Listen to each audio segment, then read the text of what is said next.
discutir en el Congreso de la Nación era una nueva movilidad jubilatoria, ¿no? Una nueva forma de actualizar las jubilaciones. Ahora lo que anunció el gobierno nacional es que las actualizará, que modificará la fórmula, pero lo hará a través de un decreto.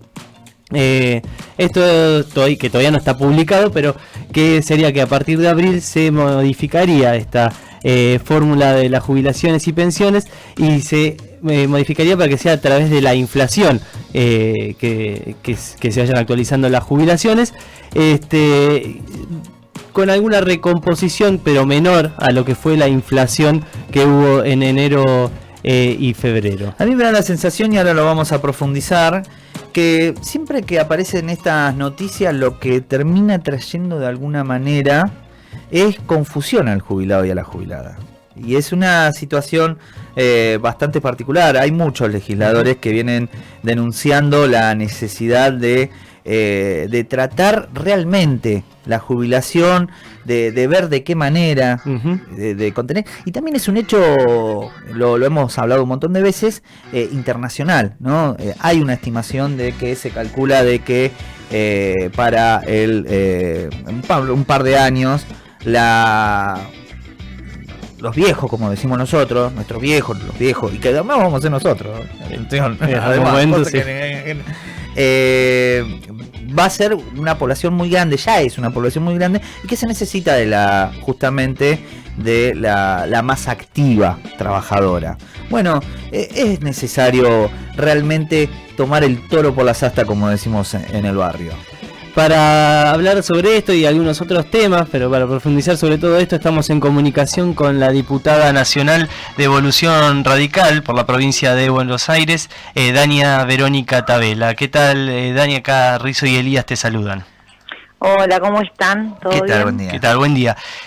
Dania, bueno, en principio, ¿cómo tomaron ustedes desde el bloque radical esta noticia de que el gobierno va a actualizar por decreto la fórmula de movilidad jubilatoria?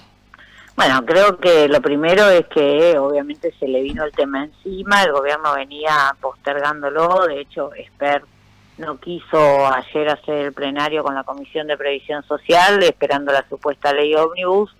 Me parece que el hecho de el intento de sesión para emplazar que lideró la coalición cívica la semana pasada, la constitución de la comisión exigida por el radicalismo, la sesión de la comisión de ayer, puso al gobierno en una situación de apriete, digamos, en el buen sentido, de apuro, que termina zanjando mediante el DNU. A mí me parece que el DNU nunca es la mejor vía, porque genera inseguridad jurídica, no lo queremos entender, pero esto es así. Pero bueno, en el caso de los jubilados hay una urgencia clara, y la urgencia clara tiene que ver con que no sigan perdiendo con la inflación que tenemos mes a mes. Claro. Sí, creo que un poco lo decíamos ayer con algunos diputados, y lo manifestamos en el día de hoy por algunos medios, es indispensable que el Congreso siga discutiendo dos cuestiones. Primero, la compensación de lo que se perdió para atrás.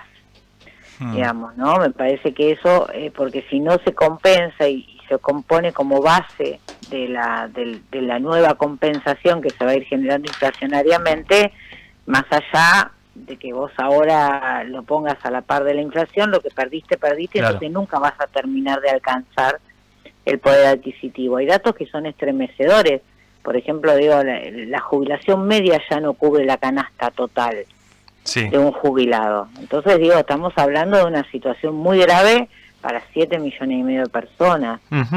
Y después hay cuestiones de fondo del sistema previsional que a mí me parece que en algún momento, hoy nos corre la urgencia de la inflación, pero en algún momento hay que empezar a discutir jubilaciones de privilegio, regímenes especiales, sustentabilidad de los mismos, transparencia de esos regímenes, compensaciones a las cajas provinciales que todavía quedan, las que todavía quedan, el tema del Fondo de Garantía de Sustentabilidad. Bueno, me parece que hay toda una serie, y esto que creo que manifestabas vos recién, que es sentarnos realmente a hacer un cálculo actuarial y poder definir, bueno, cuáles son los nuevos parámetros jubilatorios, cómo hacer una discriminación positiva que garantice solidaridad intergeneracional, pero que además también garantice que aquellos que hicieron todos los aportes, hicieron más años de aporte, puedan tener algún tipo de diferencia respecto de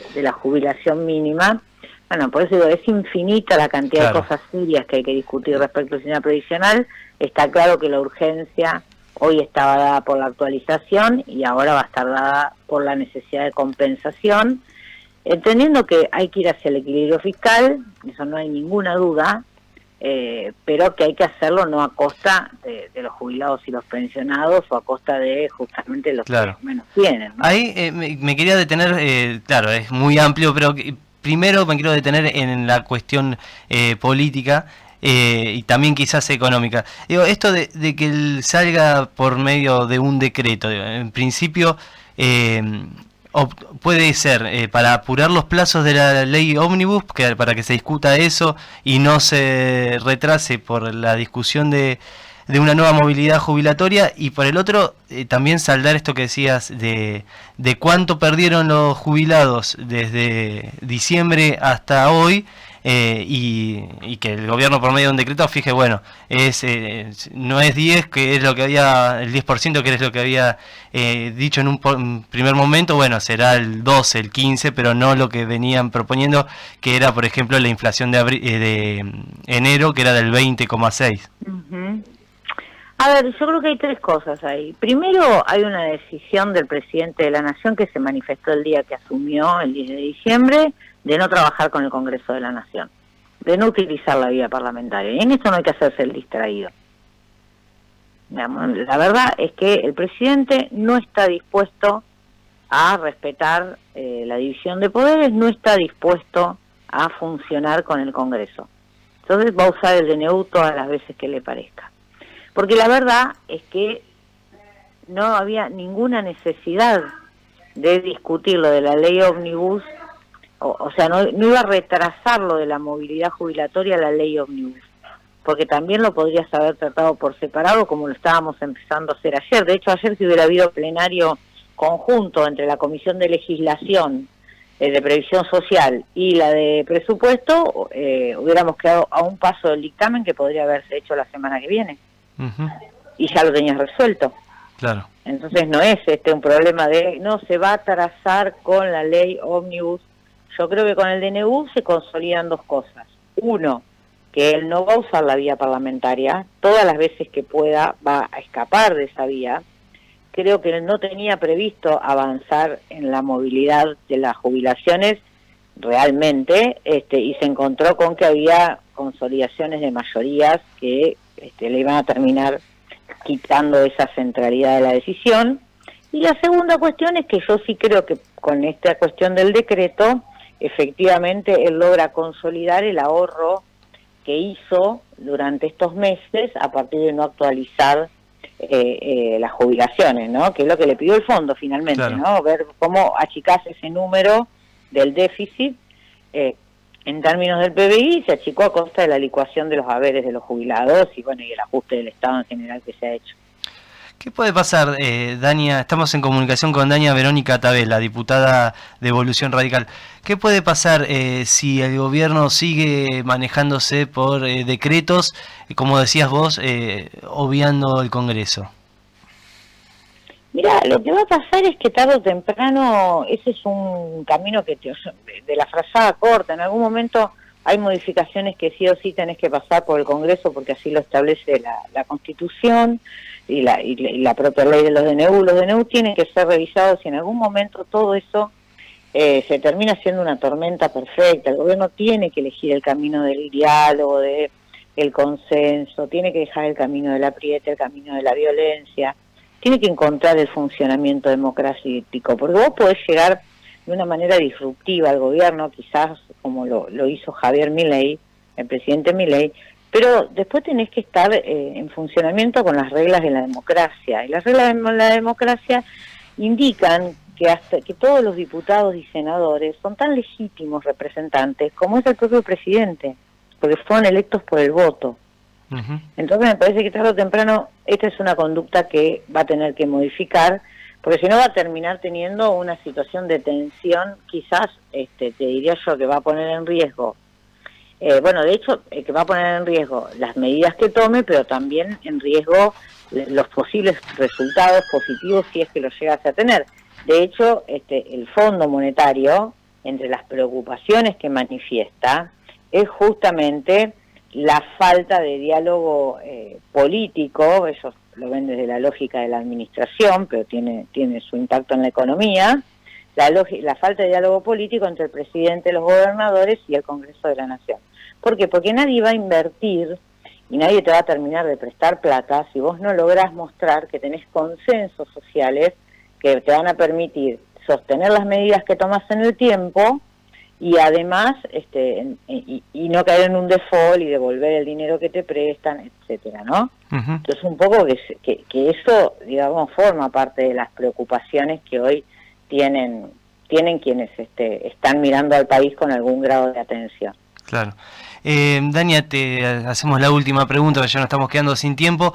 Después de lo que fue el rechazo en el Senado del decreto de necesidad y urgencia, el 7023, ¿cómo viene esa discusión en diputados? ¿El bloque de Evolución Radical va a votar en consonancia como fue el voto de Lustó en senadores? Mira, el radicalismo todavía no se dio la discusión interna de cómo va a votar el DNU. La expresión de Martín Lustó fue la expresión del presidente del partido, que contiene a gran parte de la militancia radical que lo ve de esa manera. Los senadores quizás lo hicieron en consonancia con sus gobernadores y las necesidades que estos tienen de acompañamiento del Poder Ejecutivo Nacional para sus gestiones provinciales. Los diputados solemos tener más libertad en ese sentido, aún todavía no lo hemos discutido, e incluso creo yo que el mejor camino es esperar que se expida la bicameral. Bien. Dania, te agradecemos esta comunicación con Radio Estación Sur. No, por favor, un fuerte abrazo. Un abrazo, igualmente. Dania Verónica Tabela era con quien hablábamos, diputada nacional de Evolución Radical por la provincia de Buenos Aires. 3 minutos faltan para el mediodía, ¿no? ¿Algo de música o no?